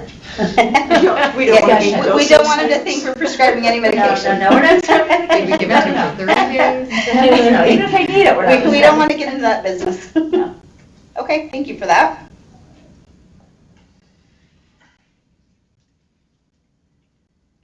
Any other questions or clarification?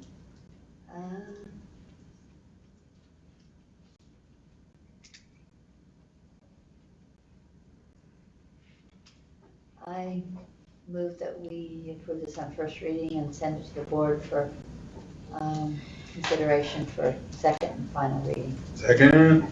In July?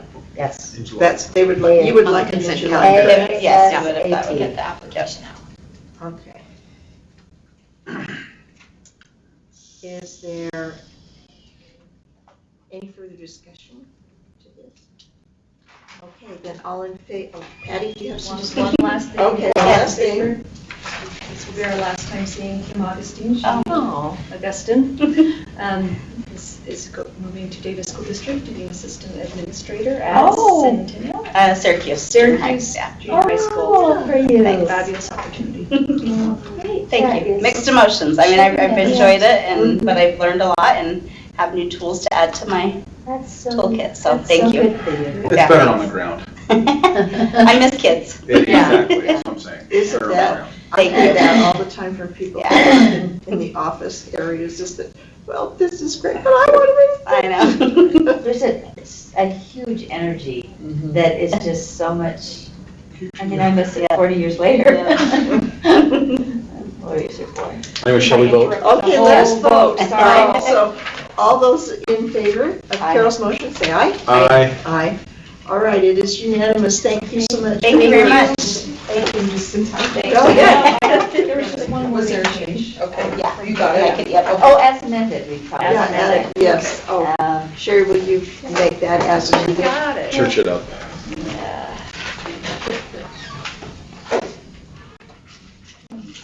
Okay, we're done now. I have to get some time to do a work. We are done and Done and have a little time, so motion to adjourn.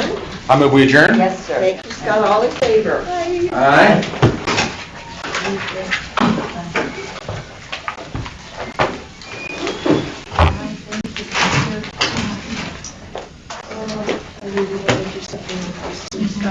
I'll go haul hay again tomorrow, Carol. You should come down and throw some hay. Oh, are you really? Oh, yeah.